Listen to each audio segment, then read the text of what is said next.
Et si on vous disait que certaines églises modernes fonctionnaient comme des entreprises, est-ce qu'on pourrait le dire que c'est ça ou pas? Actuellement, il y a le départ du pasteur Cospiel de l'église La Compassion à Paris qui relance un débat très sensible dans l'actualité des églises modernes. Jusqu'où peut, jusqu'où peut aller le pouvoir des hommes de Dieu ou les dits hommes de Dieu, parce que c'est comme ça qu'ils se font appeler. Et surtout, pourquoi les fidèles leur donnent-ils autant d'influence, autant de pouvoir? Ces derniers jours, une polémique secoue une partie de la communauté chrétienne congolaise. Le pasteur Cospiel aurait quitté l'église La Compassion à Paris, dirigée par Marcelo Tunassi. Marcelo Tunassi semblait être son père spirituel ou son guide, son gourou, je ne sais plus trop comment on appelle ça. Mais bref.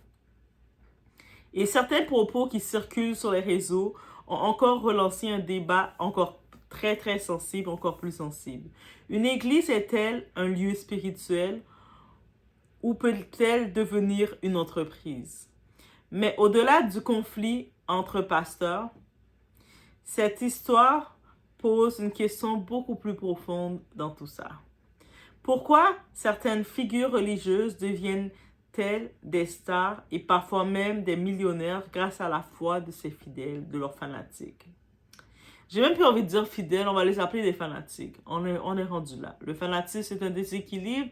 Ceux qui les suivent, ces hommes-là, ce sont des fanatiques. Et surtout, pourquoi les fanatiques leur donnent-ils autant de pouvoir? Donc, on regarde le tout ensemble, on est chez Ladoa, on regarde ce dossier d'actualité, comme tout le monde le fait.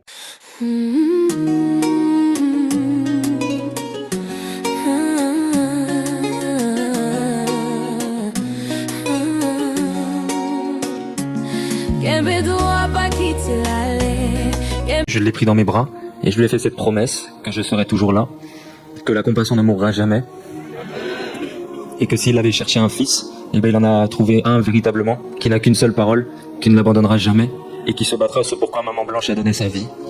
La promesse que j'ai faite au pasteur, le jour du deuil, quand je suis parti à Kinshasa, je dis pasteur, je suis le fils dont vous avez besoin, le fils qui vous abandonnera pas, le fils qui vous lâchera jamais. À la compassion, nous avons une manière de travailler dans l'amour.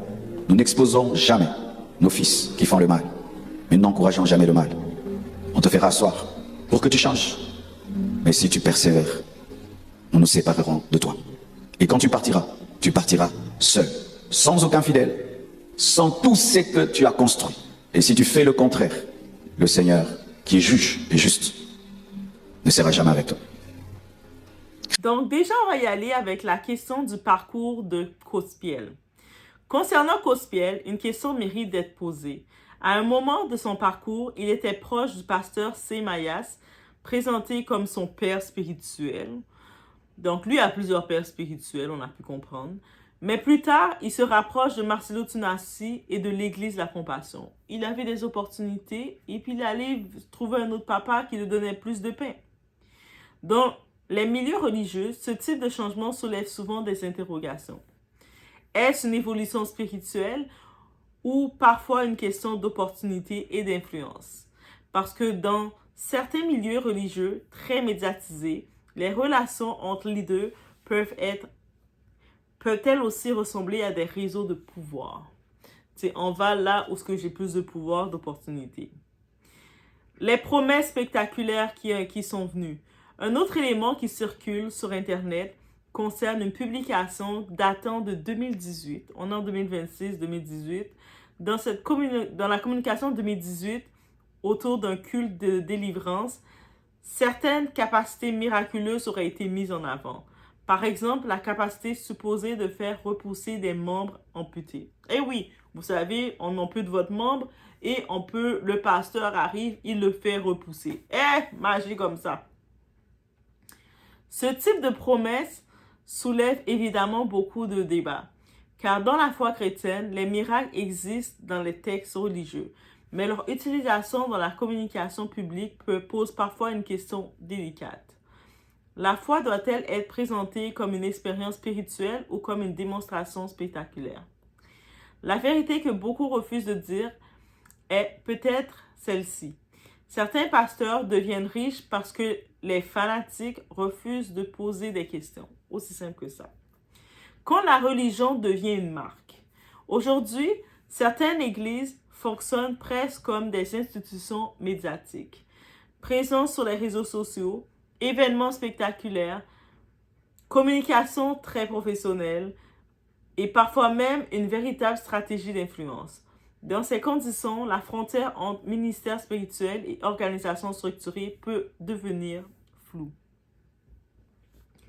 Le pouvoir spirituel sur les fidèles, sur les fanatiques. Un autre point essentiel concerne l'autorité accordée aux pasteurs. Dans certaines communautés, les fanatiques, considèrent leurs leaders spirituels comme une voix directe de Dieu dans leur vie. On a pu voir même certains appeler leur objet de désir, leur pasteur, comme étant leur Dieu, que c'était leur pasteur qui les donnait la paix, qui les donnait la foi. On l'a vu, on avait des déclarations et puis on se disait impossible que quelqu'un puisse penser comme ça. Mais malheureusement, je vous ai dit, le fanatisme est un déséquilibre. Donc, est-ce qu'on doit être choqué? On voit aussi une relation de dépendance spirituelle et quand une personne détient ce niveau d'influence, les responsabilités deviennent énormes. C'est un fait. Pourquoi les scandales religieux fascinent autant? Les scandales dans les milieux religieux provoquent toujours de fortes réactions. Pourquoi? Parce que la religion repose sur la confiance. Quand un leader spirituel est impliqué dans une polémique, cela peut ébranler la foi de certaines personnes et parfois même provoquer une crise de confiance envers toute une institution. C'est un fait. J'ai envie de dire que le problème ne vient pas seulement des leaders ou de ces pasteurs, mais il faut aussi regarder une autre réalité, guys.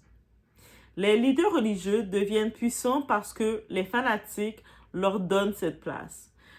Ils les donnent la popularité, ils les donnent l'influence, ils les donnent la richesse. Tout cela est souvent le résultat d'une immense communauté de personnes qui les soutiennent. La question devient donc collective. La responsabilité des fanatiques. Dans n'importe quel domaine politique, business, religion, le pouvoir existe parce que quelqu'un le donne. Aussi simple que ça. Quand une personne devient intouchable, c'est souvent parce que son entourage refuse de poser des questions. On a pu le voir dans le dossier de Diddy, on a pu le voir dans le dossier de Jeffrey Epstein, on a pu le voir dans le dossier de Winston et dans beaucoup d'autres dossiers. Il y a un cercle, les gens sont au courant, ils observent, personne ne dit rien et tout le monde les laisse faire ce qu'ils veulent. Or, la foi ne devrait jamais empêcher l'esprit critique. Au contraire, la spiritualité devrait encourager la responsabilité individuelle de développer son discernement. Mais dans les églises modernes qu'on connaît aujourd'hui avec ces pasteurs, ils ne veulent pas que les gens pensent, réfléchissent par eux-mêmes. Le discernement est vu comme la rébellion même. Donc, au final, l'affaire Cospiel et la compassion dépassent largement un simple conflit religieux. Elle révèle un phénomène beaucoup plus large. La transformation de certains leaders spirituels en figures médiatiques extrêmement puissantes. Mais la foi, elle reste une affaire personnelle. Et aucun leader humain, aussi charismatique soit-il, ne devrait remplacer la conscience individuelle. Donc, selon vous, un pasteur doit-il avoir une autorité totale dans la vie des fanatiques? Ou les croyants devraient-ils garder leur indépendance spirituelle? C'est la question vraiment que je vous pose. Et aussi pour le cas de Cospiel qui est parti. Il a vu d'autres intérêts. Donc, les intérêts qu'il avait avec la compassion, avec Marcelo qu'il avait choisi pour un autre, ne l'a plus servi. C'est pas la première fois qu'il quitte quelqu'un pour essayer d'aller dans un autre tremplin. Et c'est simple. On sait que Marcelo, il y a plein d'autres histoires autour de lui concernant sa femme, sa défunte femme. Donc, j'imagine qu'il a vu que Marcelo peut-être avait plus le temps de le calculer ou il a senti qu'il ne pouvait plus... Il avait atteint un certain poste chez Marcelo. Marcelo l'a laissé responsable de la compassion de la branche à Paris. Il s'est rendu compte qu'il ne pouvait pas être plus riche que son père. Donc, il s'est dit, j'ai besoin d'un nouveau père. Ou j'ai besoin d'essayer, moi, maintenant, de devenir un père. On a vu ce certain Cospiel très controversé qui imitait l'accent congolais. Il essayait d'imiter l'accent. Il sortait sa veste pour fouetter ses fanatiques. Il faisait des choses bizarres. Il a participé à l'émission de télé-réalité parce qu'il hésitait. Je pense que Cospiel, il sait plus qu'est-ce qu'il veut être. Soit il veut être pasteur ou soit il veut être candidat de télé-réalité. Mais choisis quelque chose, frère. Ça veut dire que je me dis, Cospiel, est-ce qu'on va entendre ta version chez Samdira? Parce que rendu là, t'es candidat de télé. Donc, tu peux aller chez Samdira expliquer qu'est-ce qui se passe avec Marcelo. Ça serait bien. Donc, parce qu'ici, on ne regarde pas seulement les scandales. On essaie de comprendre ce qu'ils révèlent sur les systèmes et sur les gens. Donc, c'est un petit peu de ça. Donc, c'est vraiment cette actualité. J'ai pu comprendre aussi que Cospiel, maintenant qu'il n'est plus avec Marcelo, il est en train d'exposer que les branches de compassion, c'est une business. Marcelo est là pour faire son argent. Et puis, c'est des franchises. Donc, en tant que tel, on comprend que c'est une histoire de money, d'argent. Aussi simple que ça. Donc, de son côté, Marcelo laisse entendre que, qu'il a décidé de faire la télé-réalité, ça ne correspond pas vraiment avec l'image du pasteur, son image, mais bref. C'est une histoire d'argent. En grosse ligne, on met le discernement, on met notre cerveau en place. Qu'est-ce qu'on peut constater? C'est une histoire de money talk. C'est de l'argent. Il y a peut-être que lui, Cospiel, il a vu qu'il commençait à prendre l'ampleur. Il arrivait chez Marcelo comme le petit poussin, le petit blanc qui arrivait, qui suivait Marcelo. Marcelo l'a donné un titre, il l'a mis responsable de sa branche à Paris. Il a vu qu'il commençait à prendre du pouvoir et il s'est dit, mais là, à force de prendre du pouvoir, pourquoi je dois avoir le même salaire? Là, je veux plus d'argent, je veux plus de salaire. Et Marcelo l'a dit, non, non, non, non, non, non, non. Je t'ai mis juste responsable de ma branche, mais c'est ma business, c'est mon église, c'est moi qui gère ça.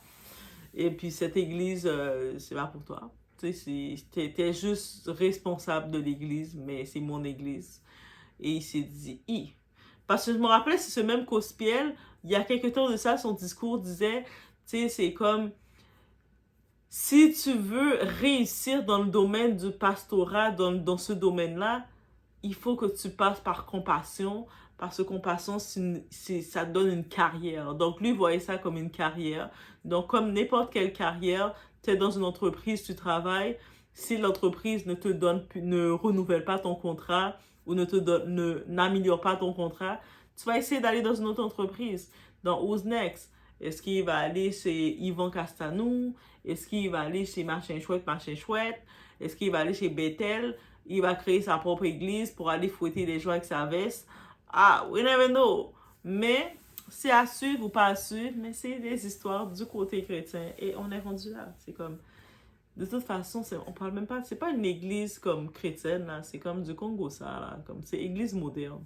Laissez-moi savoir ce que vous en pensez, guys. Et on se retrouve. Quand l'église de la compassion a commencé, beaucoup étaient dans la hype de la compassion. Vous l'avez mis dans votre bio. L'église de la compassion Paris. Et puis beaucoup. Après ça, on retrouve vos bios, il n'y a plus rien, il y a marqué God First. Mais je vais juste vous dire une chose, ne le mettez pas. Si en vérité vous devez être scandalisé que je rentre chez moi, que je conduise moi-même. Mais ça, il n'y a que 3 personnes qui vont dire amen, ce que les autres vont dire, ils se prennent pour qui? Mais ceux qui ont la révélation savent. Je vous dis, j'ai un pasteur qui rentre chez lui tout le temps. Je te dis, je cherche même à déménager où il habite. Je cherche à le servir. Parce qu'il y a des bénédictions qu'on a que de cette manière. Frère, le prophète Patrick Ilunga, je l'ai conduit de la Genèse à l'Apocalypse tant qu'il était ici. Je l'ai conduit en voiture. Oh, c'est le pasteur qui doit faire ça? Oui, c'est le pasteur. Parce que moi, je dois saisir. Homme de Dieu, vous voulez quoi? On est parti à Intersport. J'ai dit, choisissez une chaussure. Je vous prends une chaussure. Pourquoi? Je veux réjouir son cœur et qu'il me dise que Dieu te bénisse. Parce qu'il y a que Dieu te bénisse qui bouleverse des vies. Il y a des que Dieu te bénisse. Il faut déclencher ça.